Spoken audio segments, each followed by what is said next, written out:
అయోధ్యగా పేరుగాంచిన భద్రాద్రిలో శ్రీరామనవమి రోజున సీతారాముల కళ్యాణ మహోత్సవానికి అంతా సిద్ధం చేస్తున్నారు. రాములోరి పెళ్లికి ఘడియలు దగ్గర పడుతూ ఉండటంతో భద్రాచలం ఆధ్యాత్మిక శోభని సంతరించుకుంది.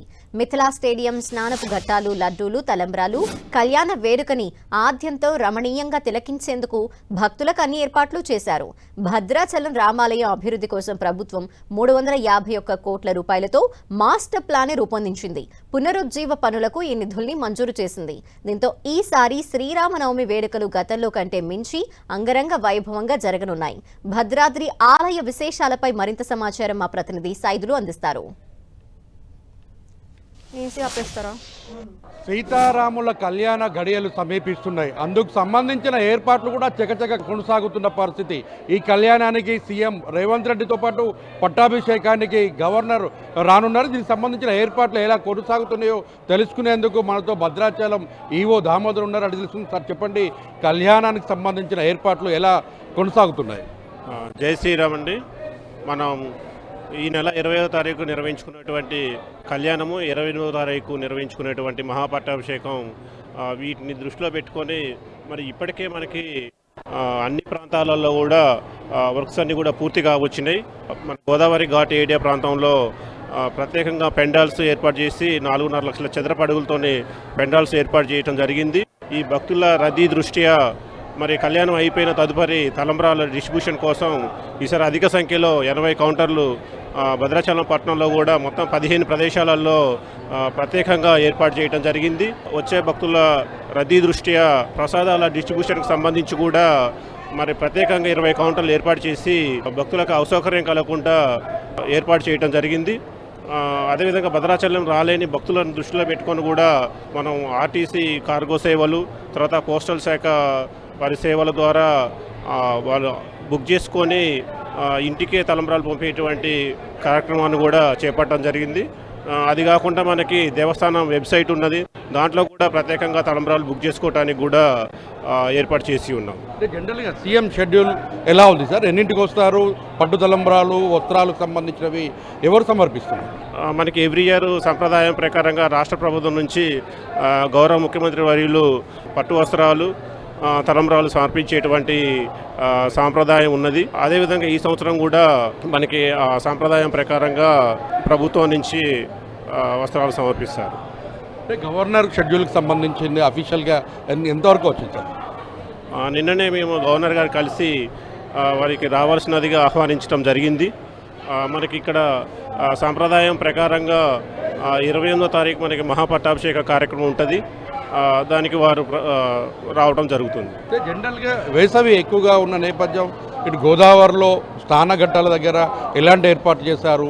మిథిలా స్టేడియంకి సంబంధించినటువంటి భక్తులకు ఎలాంటి సౌకర్యాలు కల్పిస్తున్నారు? మనకి ముఖ్యంగా కళ్యాణం జరిగే మిథిలా స్టేడియం ప్రాంతంలో ఇక్కడ మొత్తం కూడా 26 సెక్టార్లుగా విభజించుకొని మరి ప్రతి సెక్టార్లో కూడా ఫ్యాను, కూలర్లు, తర్వాత కూల్గా ఉండేదానికి వాటర్ ఫాగింగ్ ప్రత్యేకంగా ఏర్పాటు చేయడం జరుగుతుంది. మరి కళ్యాణాన్ని వీక్షించడానికి కూడా ప్రతి సెక్టార్లో కూడా ఎల్ఈడి స్క్రీన్స్ ఏర్పాటు చేయడం జరిగింది. అదేవిధంగా మన భద్రాచలంలో ఏర్పాటు చేసేటువంటి పార్కింగ్ ప్రదేశాలలో కూడా మన ఈసారి ప్రత్యేకంగా ఎల్ఈడి స్క్రీన్స్ ఏర్పాటు చేసి కళ్యాణాన్ని వీక్షించడానికి ఏర్పాట్లు చేసి ఉన్నాం.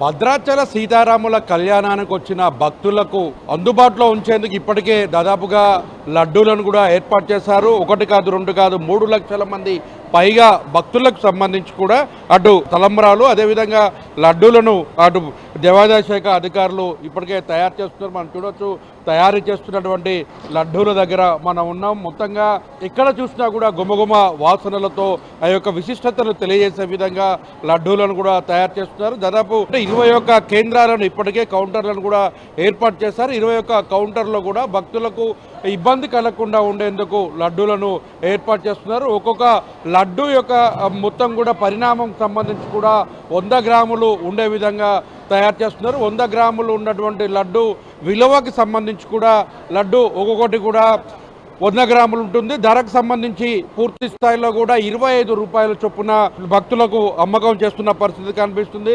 అయితే లడ్డూలకు సంబంధించి దేవాదాయ శాఖ వాళ్ళు అంటే ఒక ప్యాకింగ్ కూడా ఏర్పాటు చేశారు. మహాప్రసాదం అంటూ కూడా దేవాలయానికి సంబంధించినటువంటి సీతారామచంద్రస్వామి వారి దేవస్థానం భద్రాచలం పేరుతో ప్యాకింగ్ చేసి ఒక్కొక్క లడ్డూని 25 రూపాయలకు భక్తులకు అందుబాటులోకి తీసుకొస్తున్న పరిస్థితి. అటు ఇప్పటికే అటు కార్గో నుంచి అదేవిధంగా పోస్టల్ డిపార్ట్మెంట్ నుంచి కూడా ప్రత్యేక కౌంటర్ల ద్వారా అటు లడ్డూలు, కళ్యాణానికి సంబంధించిన తలంబ్రాలు ఇవన్నీ కూడా అందుబాటులో ఉంచుతున్న పరిస్థితి ఉంది. కళ్యాణ గడియలు సమీపిస్తుండటంతో భక్తులు పెద్ద ఎత్తున భద్రాచలానికి చేరుకోవడంతో ఆధ్యాత్మిక శోభను భద్రాచలం సంతరించుకుందని కూడా చెప్పుకోవచ్చు. శ్రీరామ నామస్మరణతో మార్మోగుతున్న పరిస్థితి అది కనిపిస్తుంది. లడ్డూలు కూడా ఎప్పటికప్పుడు కూడా తయారు చేస్తూ ప్యాక్ చేస్తూ ఇబ్బంది లేకుండా ఏర్పాటు చేస్తున్న పరిస్థితి అది కనిపిస్తుంది. ఒకవైపు వేడివేడిగా బెల్లం పానకం పట్టిన తర్వాత వాటన్నిటిని కూడా ఏర్పాటు చేస్తారు. లడ్డూను తయారు చేసిన తర్వాత ఆరబెట్టిన తర్వాత ఇలా ప్యాక్ చేసి దేవాదాయ శాఖకు సంబంధించిన భద్రాచలం ట్రస్ట్కు సంబంధించి కూడా ఏర్పాటు చేసినటువంటి ప్యాక్ ద్వారా భక్తులకు అందుబాటులో తీసుకొస్తున్న పరిస్థితి ఉంది. మొత్తంగా భక్తులకు సంబంధించి దేవాదాయ శాఖ 3 లక్షల మంది పైగా అందుబాటులో ఉంచాలని భావించింది. అందులో భాగంగానే 3 లక్షలు అవసరమైతే అదనంగా ఎప్పటికప్పుడు తయారు చేస్తూ భక్తులకు ఎటువంటి ఇబ్బంది కలగకుండా ఉండేందుకు ఏర్పాటు చేస్తున్నట్టుగా మనకైతే ఇప్పటికైతే తెలుస్తుంది.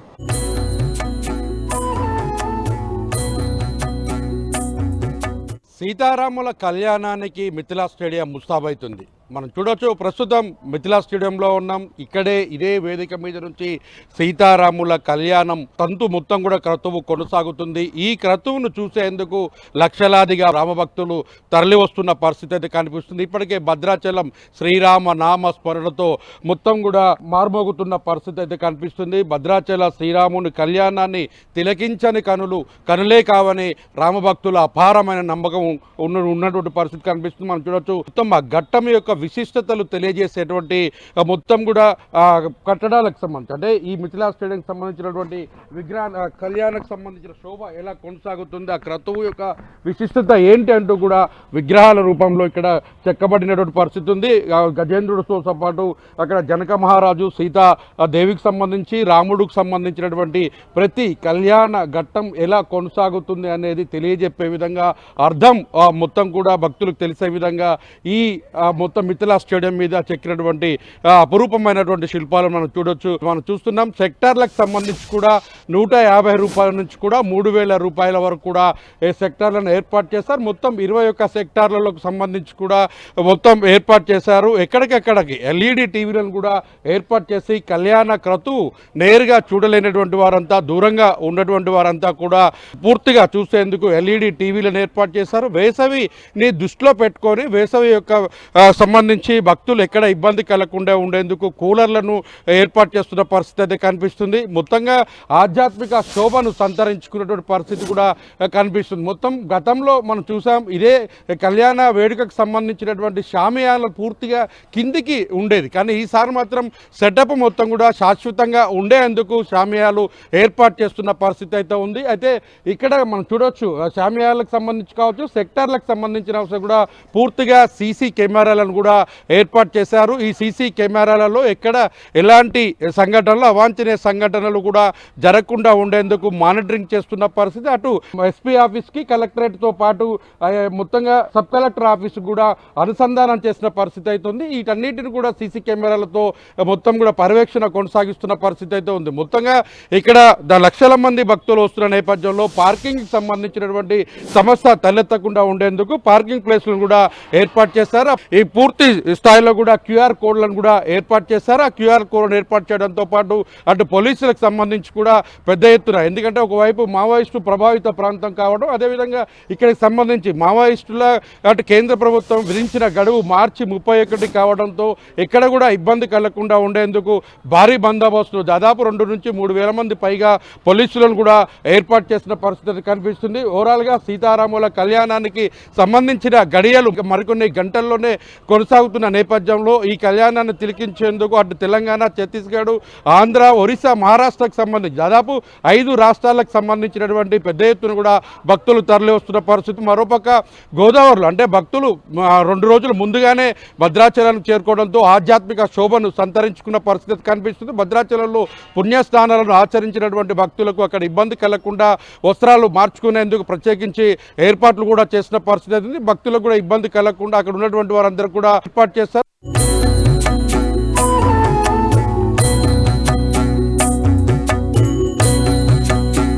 దేవాలయంలో ఒక విశిష్టత ఉంది. దీనికి సంబంధించి ఆ విశిష్టత ఏంటి, ఎందుకు ఇక్కడ తలంబ్రాలకు సంబంధించి ఎరుపు రంగులో ఉంటాయి, 3 పుస్తకాలకల్లా విశిష్టత ఏంటో తెలుసుకునేందుకు మనతో అర్చకులు ఉన్నారు, అడిగి తెలుసుకుందాం.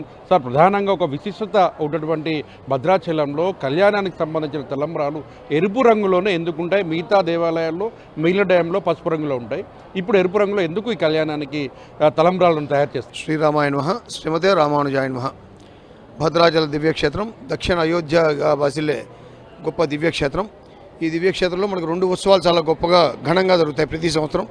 ఒకటి వైకుంఠ ఏకాదశి ప్రీతి అధ్యయనోత్సవాలు, రెండవది మనకి ఈ యొక్క వసంత పక్ష తిరుకళ్యాణ బ్రహ్మోత్సవాలు, ఈ 2 ఉత్సవాలు. అలాంటిది చైత్ర శుద్ధ పాడ్యమి మనకు ఉగాది నాడు నుంచి ప్రారంభమయ్యి చైత్ర శుద్ధ పౌర్ణమి వరకు జరిగేటువంటి 15 రోజులు జరిగే ఉత్సవాలను వసంత పక్ష తిరుకళ్యాణ బ్రహ్మోత్సవాలు అంటారనమాట. ఈ యొక్క బ్రహ్మోత్సవాల్లో ప్రధాన ఉత్సవం శ్రీరామనవమి. ఆ శ్రీరామనవమి పురస్కరించుకొని ఇటు ముందు అటు వెనక 2 వైపులు కూడా ఉత్సవాలు జరుగుతాయి. ఈ ఉత్సవాల్లో మనకు స్వామివారి యొక్క ఉత్సవాల్లో శ్రీరామనవమి నాడు మనకు 10 గంటలకు స్వామివారి ఇక్కడి నుంచి బయలుదేరి కళ్యాణ మండపం వెళ్ళడం జరుగుతుంది. అక్కడి నుంచి క్రతువు అంతా కూడా విశ్వక్షణ పూజ, భగవత్ పుణ్యాహవచనంతో ప్రారంభమయ్యి ఈ యొక్క ఉత్సవం అంతా జరుగుతున్నప్పుడు మనకు మాంగళ్యాల పూజ వస్తుంది. మాంగళ్య పూజ సమయంలో మనం ఎక్కడ చూసినా, ఎక్కడ క్షేత్రాలు ప్రపంచంలో ఎక్కడ ఏ రామాలయం కానీ, ఏ ఆలయం కానీ, విష్ణు ఆలయాలు ఏ ఆలయాల్లో అయినా కానీ, శివాలయాలు ఎక్కడైనా సరే కళ్యాణం సమయంలో జరిగేటువంటి మంగళసూత్రాలు 2 మాత్రమే ఉంటాయి. కానీ భద్రాచల దివ్యక్షేత్రంలో ఇక్కడ భక్త రామదాసు గారు చాలా గొప్ప విశిష్టతగా ఈ యొక్క క్షేత్రానికి ఒక గొప్పతనాన్ని తీసుకొచ్చారు. ఈ యొక్క విషయంలో ఏమిటనగా అంటే 3 సూత్రాలు ఉంటాయి. ఒకటి జనక మహారాజు గారు, 2 దశరథ మహారాజు గారు, అలాగే ఈ యొక్క తెలుగువారి యొక్క ఆడబిడ్డగా భావించి వారు 3వ సూత్రాన్ని ఈ యొక్క మంగళసూత్రాల్లో ఉంచడం జరిగింది. ఇది చాలా గొప్ప విశేషత, అంద్యాల మంగళసూత్రాలు అంటారు. ఈ యొక్క మంగళసూత్రాన్ని మనం శ్రీరామనవమి నాడు మాంగళ్య పూజ చేసి ఆ యొక్క మాంగళ్య ధారణ అమ్మవారికి స్వామివారు చేసిన విధంగా మనం చేస్తాం. అది గొప్ప విశేషం ఈ యొక్క క్షేత్రంలో. ఇదంతా కూడా అట్లానే ఇంకోటి అంటే అక్షతలు కూడా మనకి మామూలుగా రోజు నిత్య కళ్యాణం ఉంటుంది స్వామికి. నిత్య కళ్యాణం పచ్చదనంలాగా స్వామికి నిత్యం కళ్యాణం. కానీ నిత్య కళ్యాణంలో కూడా ఎక్కడ కూడా పసుపు యొక్క అక్షతలే జరుగుతుంది. కానీ ఈ యొక్క శ్రీరామనవమి నాడు మాత్రం చాలా గొప్ప విశిష్టత. ఇక్కడ ఎరుపు రంగు అంటే పూర్తి ఎరుపని కాదు, ఒక గులాబీ కలరు అంటే పద్మరేకులలాగా ఉంటాయి గులాబీ రంగుతో. అయితే ఇదేంటంటే మనకు ఆనాడు భక్తరామదాస్ గారు ఆలయం నిర్మించిన తర్వాత తానిషా గారు ఈ యొక్క కళ్యాణానికి అంటే ఆయన నియమించాడు. ఏమని? రాముడు అవతరించిన నాడే కళ్యాణం జరగాలి అని చెప్పి భక్తరామదాస్ గారు చెప్పింది. చైత్ర శుద్ధ నవమి నాడు ఆయన నిర్వహించింది. ఆనాడు ఆ ప్రభుత్వంలో ఉన్న తానిషా ప్రభు వారు పట్టు వస్త్రాలు, ముత్యాల తలంబరాలు తీసుకురావడం జరుగుతుంది. అయితే వారికి గులాలు, మామూలుగా ముస్లిమ్స్కి ఎక్కువ గులాలు ఉంటాయి కాబట్టి ఆనాడు ఆయన ఆ అక్షతలు గులాలతో కలిపి తీసుకొచ్చారన్నమాట. అట్లా ఆనాటి నుంచి కూడా శ్రీరామనవమి నాడు ఆ యొక్క అక్షతలు చేయడం అనేది ఇక్కడ విశేషం. అందుకని ఇక్కడ గులాలు, నెయ్యి, వివిధ సుగంధ ద్రవ్యాలు, కుంకుమ, పసుపు ఇవన్నీ కూడా కలిపి మనకు హోళీ పండుగ నాడు మనం అక్షతలు కలిపాం స్వామివారి యొక్క సమక్షంలో. ఆ అక్షతలను మనకు శ్రీరామనవమి నాడు ఉపయోగిస్తాం. అదే ఇక్కడ చాలా గొప్ప విశేషం.